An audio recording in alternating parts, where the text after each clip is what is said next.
Bruchim haboim. Welcome everyone. We're about to begin Be'ezras Hashem together on Daf Peiches Amud Beis, starting with the new Mishnah on Peiches Amud Aleph. We know when a person were to take water from a chotzer and pour it into the Rishus HaRabim, that would be a malacha diaraisa of hoitzah. But if he pours it in the chotzer itself and then it flows into the Rishus HaRabim, that sometimes is osur midirabanan and sometimes it is permitted. That's the subject of our Mishnah. Says the Mishnah, chotzer shehi pechusa me'arba amos. One who has a chotzer that is less than dalid amos. Ein shoifchim b'soicha mayim b'shabbos. He cannot take the mayim. We're talking about water. Generally, they had water that they used to wash their hands, to wash their face and their feet, to wash their kelim, and they'd want to then throw it out. So on Shabbos, it states over here, one who has a chotzer that's less than dalid amos, then they cannot pour it in their chotzer on Shabbos. Why? Because then it will flow into the Rishus HaRabim, and it will appear that you can go ahead and make a mistake, and then also then pour into the Rishus HaRabim directly. So the Chacham said it's osur. Ele im kain, says the Mishnah, osu la uka. Unless they made a hole in the ground, a guma, only then will it be permissible to then pour your water into your chotzer that's less than daled amos. What is the size of this uka? Machzeches sosayim. It has to hold 2 saw of water. If it's going to be that dimension, there's going to be a hole that's going to be able to contain 2 saw of water, then it's going to be mutter if it's min hanekev ulamata, providing that the top where the nekev is being measured the 2 saw from beneath it. Bein mi bachutz, mein mi mifnim. Whether you place this uka inside where the chotzer is, or you even place it outside, directly outside where the chotzer is.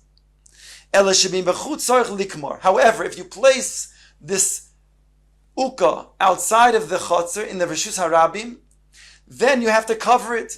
So granted, when you then pour it into that uka, that itself will be a mokum petur, but it has to be covered for being a heker, and also so that it should not then lose its dimensions as a mokum petur and become bottled to the Rishus HaRabim.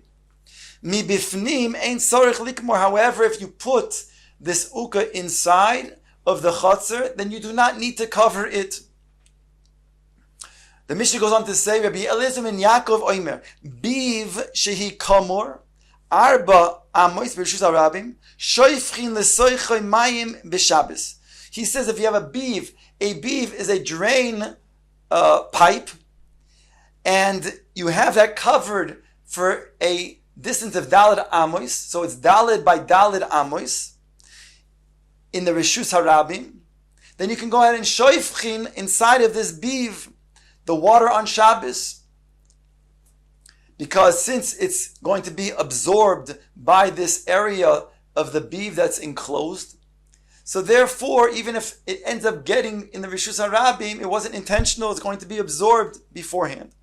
V'chachamim oimrim afilu gag oy chotzer meya amo lo yishpach al pi abiv. The Chacham are cholek on Rabbi Eliezer ben Yaakov, and they say that if you're going to then shoifich in a beev, in a drain pipe, that's going to be prohibited no matter how long it is, because the Chacham say it's not good enough that it should be then absorbed before it goes to the Rishus HaRabim. It has to be that you're doing so in order to then sprinkle, to benefit the area itself. And therefore, there's not going to be a wide enough area to then sprinkle the water to benefit the area so that the dust will then be moist. Rather, this will be prohibited unless they say you go ahead and pour the water on the gag itself. Aval shoifechu legag v'hamayim yordin lebiv. That's okay, because then when you're again shoifech on the gag, that's going to benefit you using the gag, because then you'll have moisture on the gag. It'll prevent the dust from rising. Then that's permissible, even if it will end up going into the beef, into the drain pipe. The Mishnah goes on to say, "Hachotzer v'hachzadra mitztarfen la'arba amos." Even though we said that in order to then pour water into a chotzer that is going to be less than Dalet Amos, you need an uka.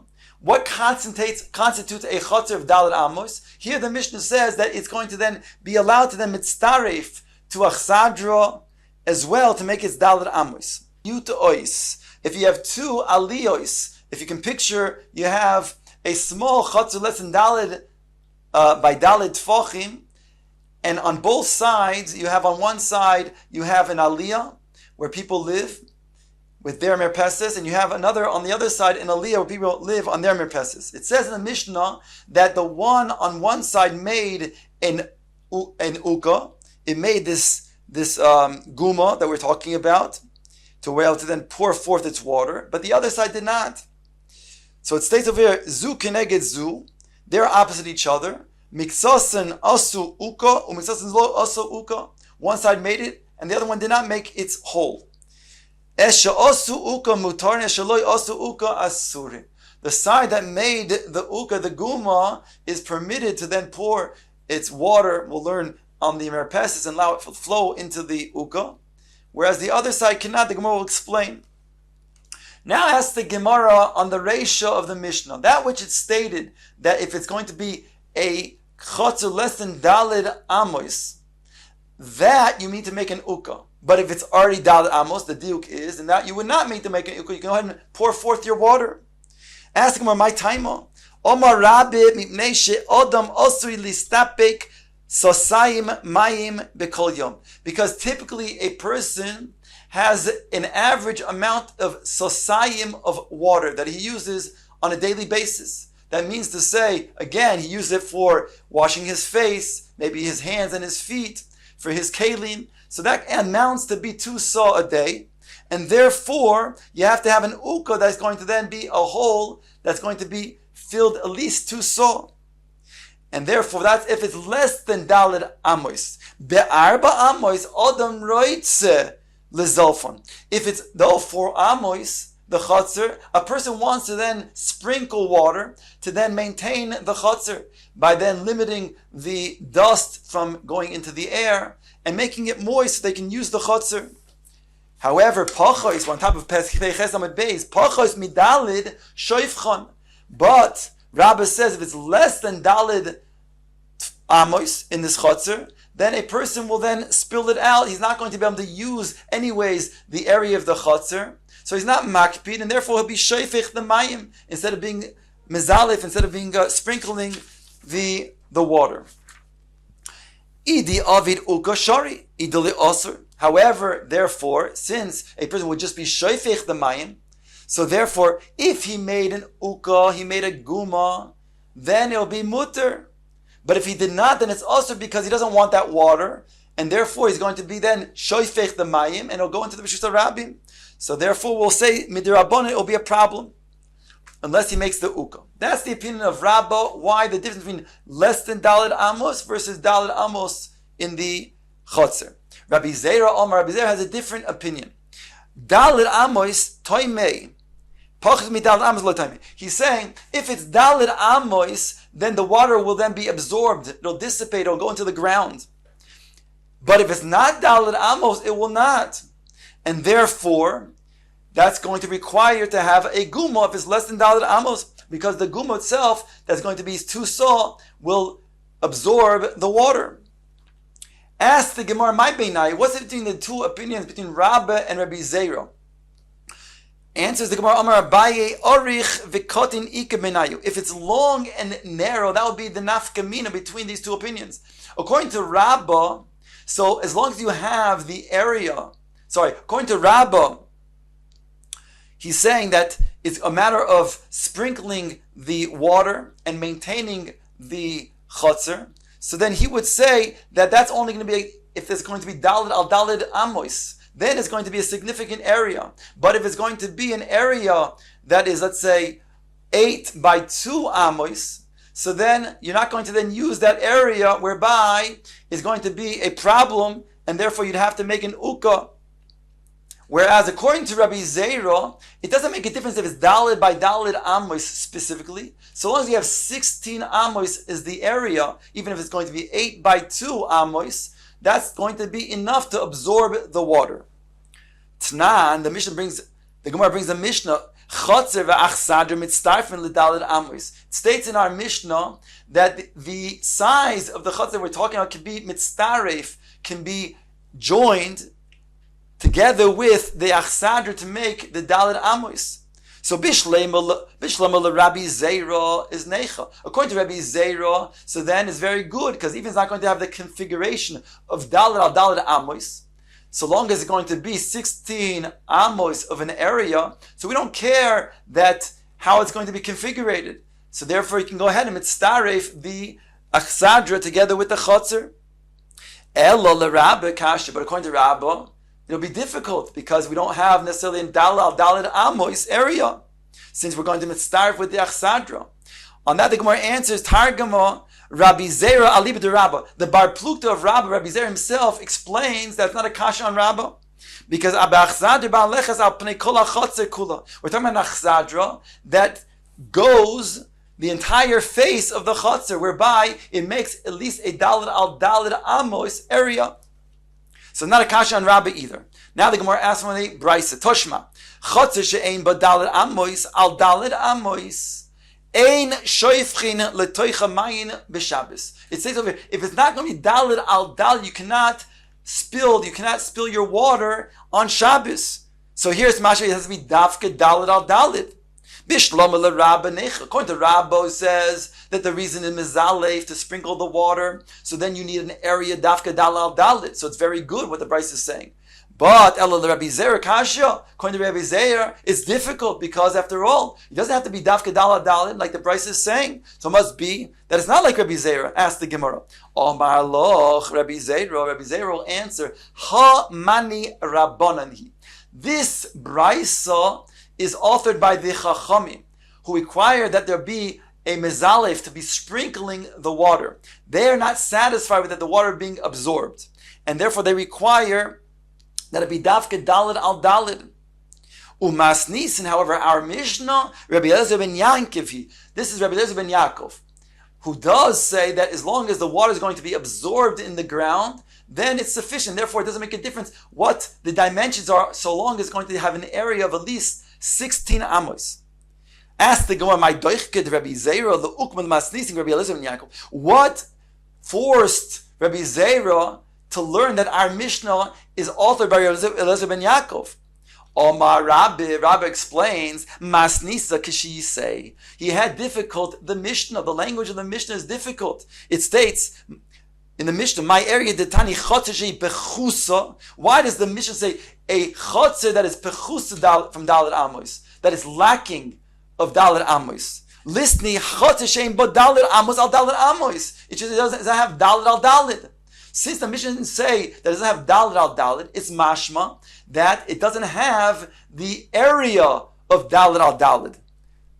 And therefore, Ella, Lav Shmamina to Rabbi Eliezer ben Yaakov Shmamina. Therefore, Rabbi Zera explains that our Mishnah is authored by Rabbi Eliezer ben Yaakov.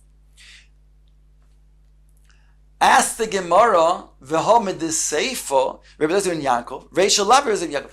The Seifa of the Mishnah goes on to say, Rabbi Eliezer ben Yaakov says, you can go ahead and pour in a beev. He says, Rabbi Eliezer ben Yaakov, Oimer beev shehu kamor arba amos, which is Arabim, shoifchim l'toicha mayim b'Shabbos. So the fact that it says in the Seifa, Rabbi Eliezer ben Yaakov's opinion, it must then mean that the Reish is not Rabbi Eliezer ben Yaakov. And that's the Gemara's question. V'amid the Seifa, Rabbi Eliezer ben Yaakov, Reisha lav Rabbi Eliezer ben Yaakov. Answers the Gemara, Kula Rabbi Eliezer ben Yaakov. V'chasure mechsera v'hachiktani. The Mishnah is as if it's missing words, and this is what it's teaching. Chotzer shehi pechusa medalit amois. If you have a chotzer that is less than dalit amois, ein shoifchin l'soicha mayim b'Shabbos. Then you cannot pour water in that chotzer on Shabbos. Diuk ha dalit amois shoifchin. But the Mishnah goes on to say, but if it does have dalit amois, you could pour. She Rabbi Eliezer ben Yaakov oimer biv hakamur, a pipe that is going to be used for drainage, which is covered, Dalet Amshuz Rabim, Shoifchin L'Sucha Mayim B'Shabbos. You can go ahead and pour water in that beef on Shabbos because presumably it's going to then absorb the water before it gets to the Rishus HaRabim. And therefore, this is all Rabbi Eliezer ben Yaakov, even the ratio of the Mishnah according to Rabbi Zera.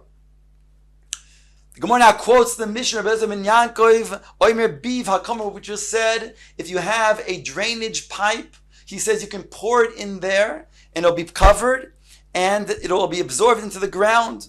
The Chachamim are choylek, and they say even if you have a biv that's going to be 100 amos, still that'll be problematic. Now the Gemara brings even a stricter opinion. Masnisin lil kechananya. Our Mishnah, both Rabbi Eliezer ben Yaakov and the Chachamim who are even more machmir, are not like Rabbi Chananya, who is even more machmir than them.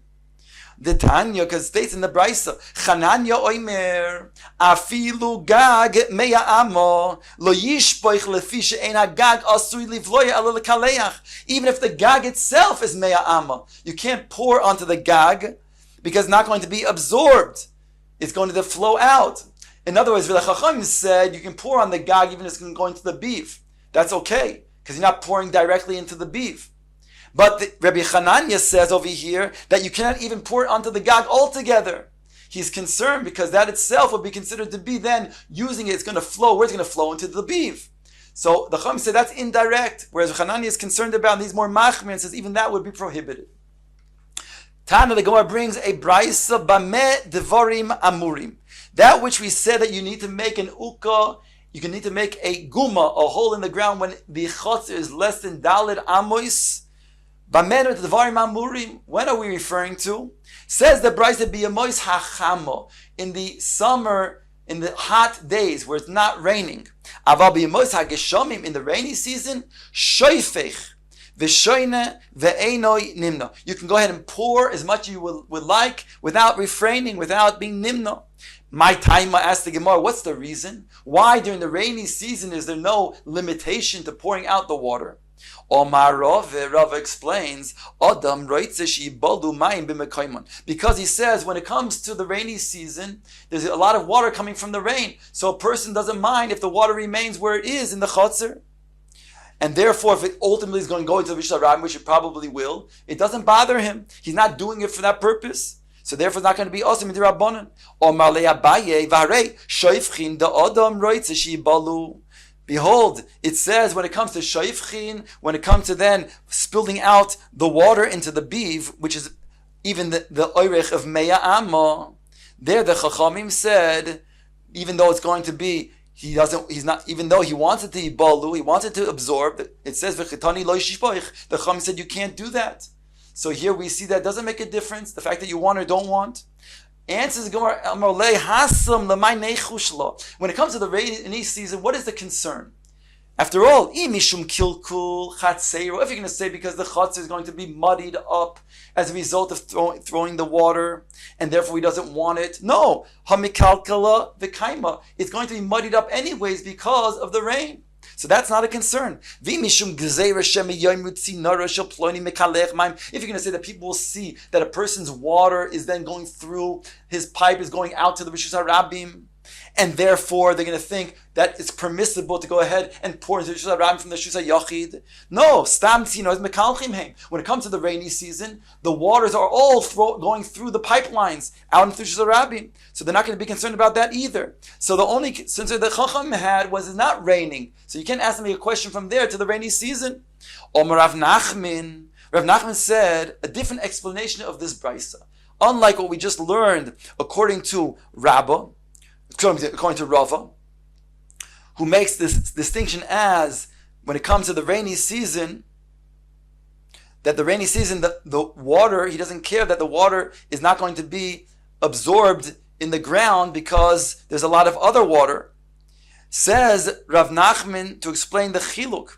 He says, "B'yemos hagesham oike uka machzik sasayim noisni loy sasayim." He says when you make it a uka, you make the guma, the hole, then if it's the size of sasayim, 2 saw, then you can go ahead and pour 2 saw. Machzik saw, noisni loy saw. If you make a hole, a guma of 1 saw, then you can pour one saw. That's in the rainy season. The Bryce says, only if you have a guma of 2 saw can you pour 2 saw. But saw ain noisni loy kol ikir. But if you only have a guma of 1 saw, you can't pour anything. In other words, Rav Nachman explains the Bryce when it says by the rainy season that there's no limitation. He means to say that even if it's not going to be a full 2 saw, it's going to be less than 2 saw. You can still pour the amount that the guma will then be able to then hold. Ihochi asked the Gemara, "B'yemos hageshami nami ligzor." I'm sorry. So he says, "B'yemos hachama nami machzik so." The Gemara asks, "B'yemos hachama nami machzik so nesiv loso." Why are we limiting it when it comes to the yemos hachama? If it's only 1 saw, why are you saying that you cannot go ahead and pour anything? If you have a hole that's 1 saw, be permitted to then pour water 1 saw. Answers the more gezerah dilma osi litein leisasoim. Because since the average way of usage of water is 2 saw, we're concerned that a person might then pour 2 saw, and then they'll want that 2 saw go into the rishus harabim, because it'll be excess, and thereby there's a isur d'rabbanan to do that because of his intention, desiring that the water be in the rishus harabim. Ihochi asked the Gemara, then be yemos hageshamim nami ligzar. So make the same gezerah by the yemos geshamim also, that he'll pour more. Answer the Gemara still, same question as I said before. Hasa my nechushla. What would be a concern in the rainy season? Mishum kilkul chaser. If you're going to say because the chaser will become destroyed, will become ruined, will become muddied up. It'll get muddied up anyways from the rain. So when he pours the water inside of the chaser, it's not going to be a problem. If you're going to say people are going to see that water is flowing from his chaser, the tzinor of his chaser into the rishus harabim.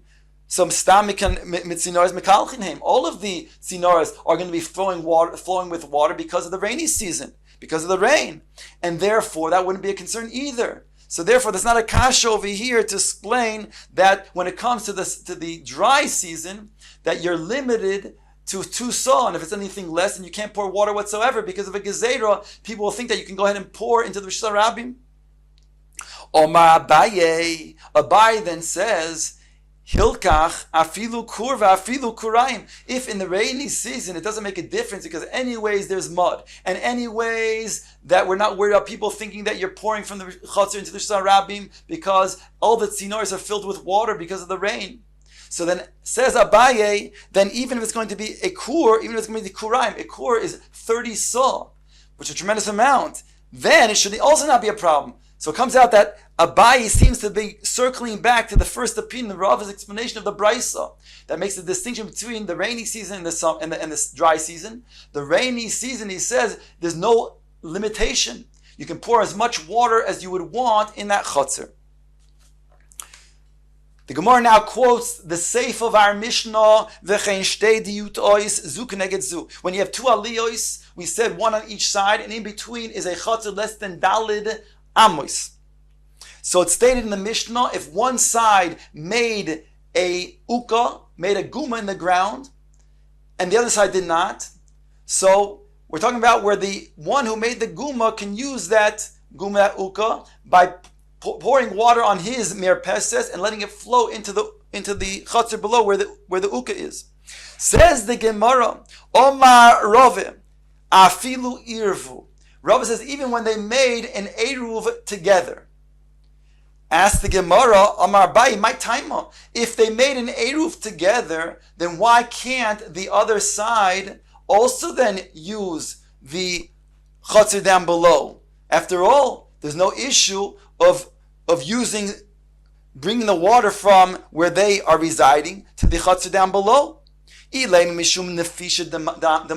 going to say because it's too much water, after all, the guma that they made, right, is a certain amount of guma of 2 sosayim, but each one has the average amount of 2 saw. So the 4 saw is too much water. That can't be. V'hatanya, it says in the Brisa, achas li uka v'achas li gistera, whether I have an uka, a guma, a hole in the ground, or a shard that is used to gather water, or breicha ve'areva, or a pond, or a small boat with all that has water, even if they were filled with water before Shabbos,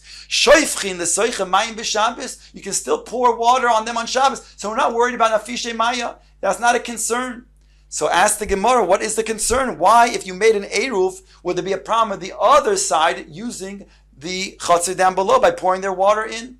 Ella i'itmar hachi itmar. Rather, you have to say, this is what it stated. Omar Rava, we're on top of Pei Tes Amud Aleph, Lo shonu ela shelo irvu. We're talking about over here, they did not make an eruv together.